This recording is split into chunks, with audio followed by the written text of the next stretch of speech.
Ang Pilipinas ay muling nagdala ng dalawa, -1 Thunderbolt attack aircraft squadrons.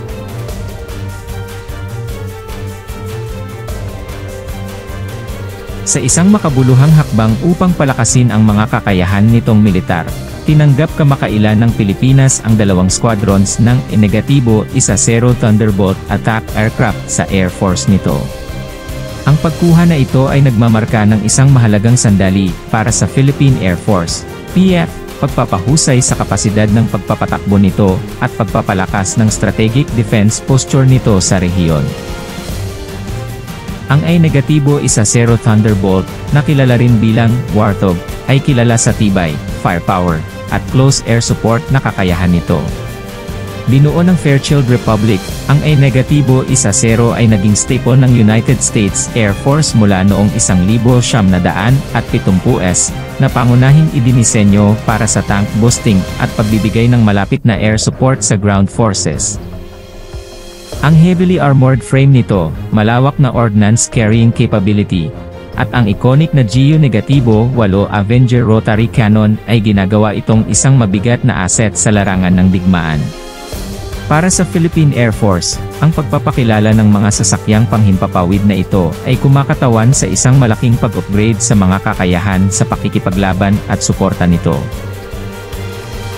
Ang mga -10 ay magbibigay sa PF ng mga pinahusay na kakayahan upang magsagawa ng iba't ibang mga misyon, mula sa mga operasyon sa pag-atake sa lupa hanggang sa pagsasara ng suporta sa himpapawid para sa mga tropang nasa lupa, mga patrol sa dagat, at mga misyon sa paghahanap at pagsagip. Binibigyang diin ng pagkuha na ito ang pangako ng Pilipinas na gawing moderno ang mga puwersang militar nito sa gitna ng lumalaking mga hamon sa seguridad sa rehiyon. Ang desisyon na palakasin ang PF gamit ang -10 Thunderbolts ay dumating sa panahon ng tumitinding tensyon sa rehiyon ng Asia-Pacific. Ang South China Sea, isang mahalagang maritime corridor, ay nananatiling sentro ng mga alitan sa teritoryo na kinasasangkutan ng China at ilang mga bansa sa Southeast Asia, kabilang ang Pilipinas. Ang estratehikong kahalagahan ng South China Sea ay hindi maaaring palakihin dahil sa mahahalagang shipping lanes nito at mayamang likas na yaman. Sa mga nakalipas na taon, ang mga assertive actions ng China, kabilang ang pagtatayo ng mga artipisyal na isla, ang militarisasyon ng mga pinagtatalunang teritoryo, ay nagpapataas ng alarma sa mga kalapit na bansa. Ang Pilipinas, sa partikular, ay nahaharap sa mga hamon sa paggigiit ng mga pag-aangkin nito at pagprotekta sa mga interes nito sa dagat. Sa pamamagitan ng pagpapahusay sa mga kakayahan ng Air Force nito gamit ang -10 layunin ng Pilipinas na palakasin ang kanyang defensive posture at hadlangan ang mga potensyal na agresor. Ang pagkuha ng -10 Thunderbolt Squadrons ay nagtatampok sa lumalagong kooperasyon sa pagtatanggol sa pagitan ng Pilipinas at mga kaalyado nito, partikular na ang Estados Unidos. Matagal nang naging pangunahing katuwang ang US sa mga pagsisikap sa modernisasyon ng depensa ng Pilipinas, na nagbibigay ng tulong militar, pagsasanay, at kagamitan. Ang partnership na ito ay nakaugat sa matagal ng Mutual Defense Treaty sa pagitan ng dalawang bansa, na nagtatakda ng mutual defense commitments sa harap ng panlabas na agresyon. Naging instrumento ang US sa pagsuporta sa pagsisikap ng Pilipinas na bumuo ng mas may kakayahan at modernong puwersang militar. Ang paglipat ng mga -10 sa PF ay isang testamento sa nagtatagal na partnership na ito at ang ibinahaging pangako sa panrehiyong seguridad at katatagan. Ang pagsasama ng -10 Thunderbolt sa fleet ng PF ay nangangailangan ng komprehensibong pagsasanay at suporta sa logistik.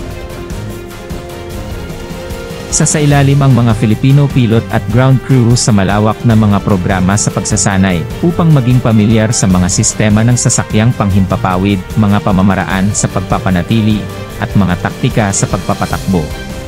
Ang pagsasanay na ito ay isasagawa sa pakikipagtulungan sa mga tagapayo at eksperto ng militar ng US, na tinitiyak ang isang maayos na paglipat at kahandaan sa pagpapatakbo.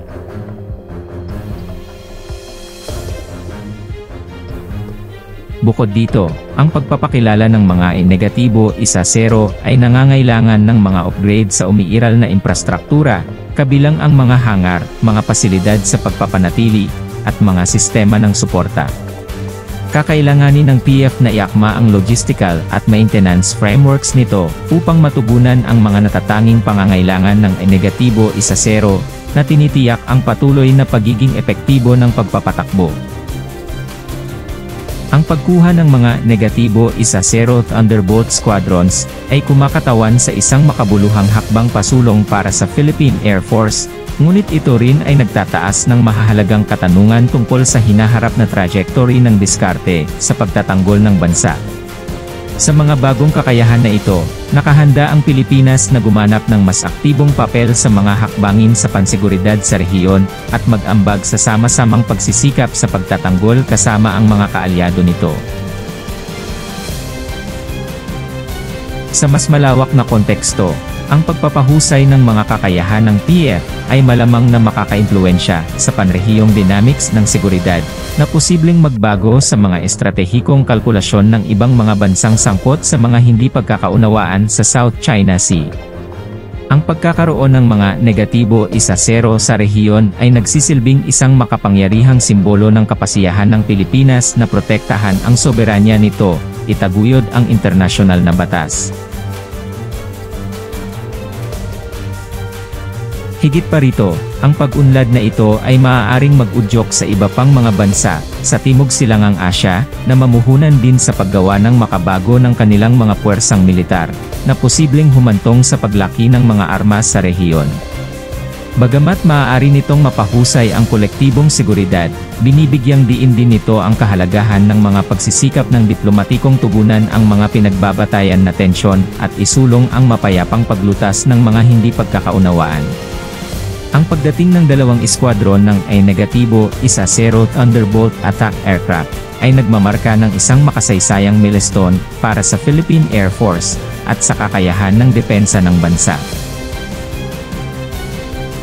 Habang isinasama ng PF ang kakilakilabot na sasakyang panghimpapawid na ito sa fleet nito, ang Pilipinas ay mas nakahanda upang tugunan ang mga umuusbong na hamon sa seguridad at mag-ambag sa katatagan ng rehiyon. Ang pag-unlad na ito ay hindi lamang nagpapatibay sa postura ng depensa ng Pilipinas, ngunit pinatitibay din nito ang pangako nitong itaguyod ang integridad ng teritoryo nito, at pangalagaan ang pambansang interes nito sa lalong komplikadong geopolitical landscape.